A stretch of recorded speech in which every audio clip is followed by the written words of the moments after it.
So this week we are talking about macronutrients.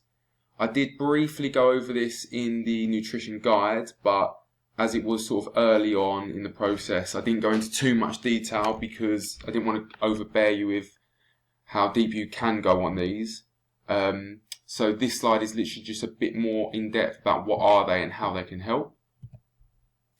Again, as you've seen in the nutrition guide, they are the proteins, fats and carbs. So these are, as the name suggests, macro. It should be the biggest part of your diet after calories.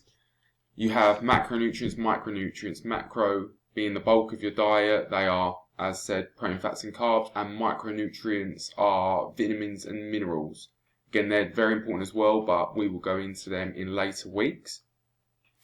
Each of them have a vital role to play in your diet. And then over the next few slides, I'll just break down them and sort of why what you may have been taught before about them isn't necessarily true. None of them really should be taken from your diet. A lot of diets you'll see about will sort of restrict one of them, or you'll be told, oh, you shouldn't be eating carbs now. Fats will make you fat and stuff like that, when in reality, if you sort of control all of them, you won't have that problem. So going on. So first off, protein. So for each goal, weight loss, or fat loss, and muscle building, protein is the second most important thing after calories.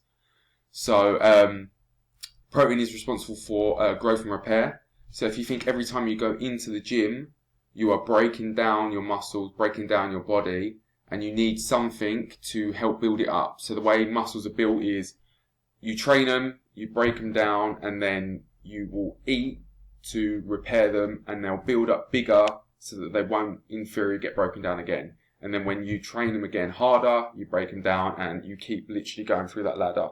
So their protein is massively, massively important for this.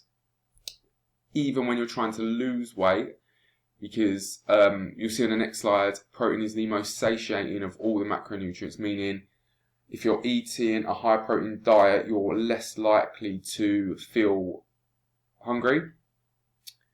So without protein, your body will have a very hard time recovering or repairing from what you've done in the gym. And yeah, like I said, it will keep you full of longer. And while you're losing weight, ideally, you want to lose fat, not muscle. So if you have a high protein diet, when you are in a calorie deficit, trying to lose weight, your body will get rid of the fat stores first because you've got more of that present, and it will hold on to muscle. So when you're losing weight, you'll keep whatever muscle you have. And I have put in the link a article on how protein affects weight loss. If you're looking for good sort of information, the website I've put in here, examine.com, is probably the best one to go to. So just check that out as well. So going through just a few bullet points. Per gram, protein is 4 calories. It's the most satiating of the three, so either goal, so weight loss especially, you should be looking to get this in at least 20-30 grams every meal. After working out your total calories, which should have been on last week's email, you should work that out already, it is the most important for both goals. It also has the highest thermic effect of all macronutrients. So what that means is your body actually needs to use energy just to process it. So I think it works out it's about 20 to 30% of your protein that you eat you will actually use to burn calories just to process it. And optimal intake, you should be looking to get 1 gram per pound of body weight. So if I weighed 200 pounds, I would look to try and get 200 grams of protein. Moving on, carbohydrates. So yeah, they've long been demonized by the media. The media go through stages of what's good and what's bad. Carbs are slowly getting a better name for themselves. They are our body's main source of energy. So if you stopped eating carbs completely, you would feel like absolute shit. Your brain also requires a certain amount of carbs just to function. So if you have no carbs, your brain is going to not diminish in size over time and stuff like that, but you just won't be able to use it properly. It also results in poor performance, meaning if you'd all have felt it before, if you haven't eaten before a training session or haven't eaten for a long time, you have no energy and you really can't bother to do anything, you feel sluggish. So carbs are a good one because they get broken down quickly as well. So if you're looking at something to give you a quick boost before training, carbs are a good one.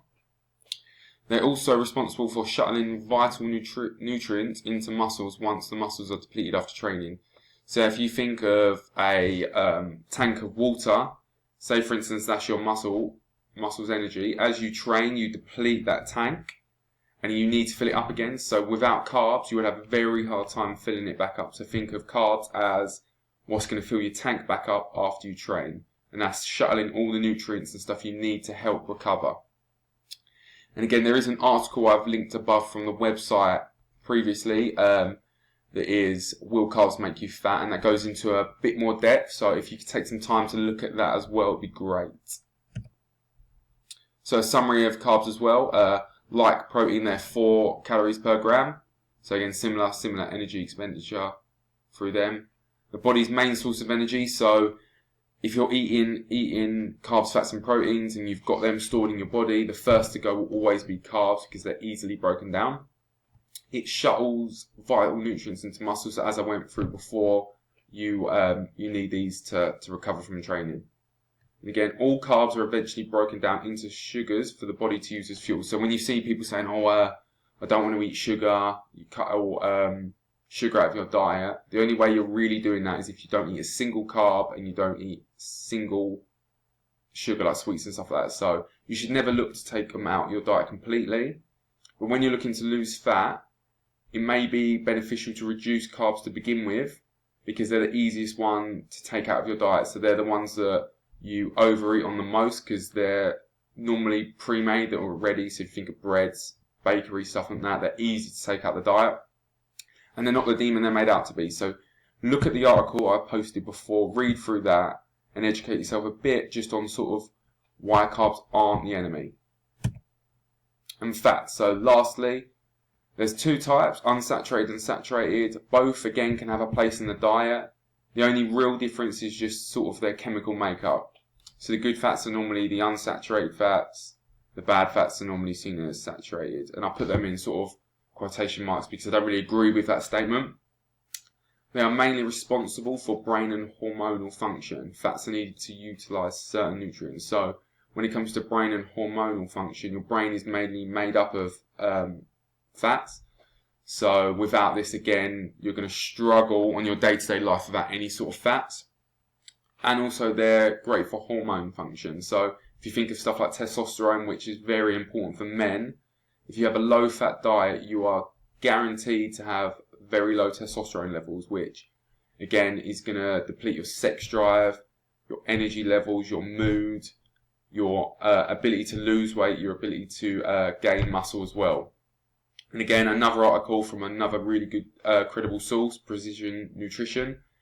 There's an article just on fats completely, and it goes into a lot more detail if you want to have a look at that. And then it sort of breaks them down into a bit more depth. And just a few different types of fats. So again, saturated, mono, unsaturated, and polyunsaturated. And again, all the differences, just sort of the chemical makeup. They're all 9 calories per gram, so nothing changes there. And it has just a few, so you can sort of differentiate what they are. And summary, so 9 calories per gram, so the highest of all the macronutrients. So again, if you are looking to lose weight, if you know you eat a lot of fatty foods and you want to sort of reduce them a little bit, then this is a good way to go because reducing a little bit of fat goes a long way. Again, they're not as bad as they're made out to be. They're part of the macronutrients for a reason. We need them. And if you're looking to put on a bit of weight, so say you are looking to put on a bit of muscle, they're a good way to get extra calories in your diet if you need to bulk up. Because again, if you add, for example, a handful of nuts, that's probably around 100, 126 calories just in that, so an easy way to get them into your diet. Again, they should be accounted for when trying to lose weight. So if you're trying to lose weight, and like I said before, you know you overeat on fat, and you have a lot of fatty foods in your diet, cutting them out first, along with a little bit of carbs, can go a very long way. And again, they're needed for brain and hormonal health. So without them, no sort of brain function, the brain function will be greatly diminished. Hormonal health goes straight down. and they are our body's second source of energy. So once carbohydrates deplete, once the sugar's depleted, go straight onto fats. So that is the end of this week.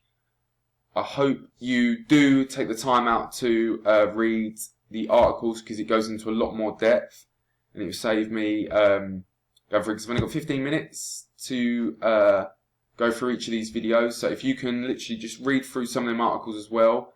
If you have any questions on any of these, or how you can get any of them out or into your diet to help you, then again, just post in the group. I hope you found this helpful, and I hope it's gone into a little bit more detail onto why you need all of them in your diet. Because I hear a lot of you say, oh, I shouldn't be eating this, shouldn't be eating that in terms of carbs. And in reality, sort of, you need to either eat a little bit less if you want to lose weight, and eat a little bit more if you want to put on weight. And again, how you do that is completely down to you. It's down to what foods you want to take out, what foods you want to add in. You shouldn't listen to people saying you shouldn't eat any carbs, shouldn't eat any fats, because it's all bullshit. So again, look forward to your questions, and look out for next week's email.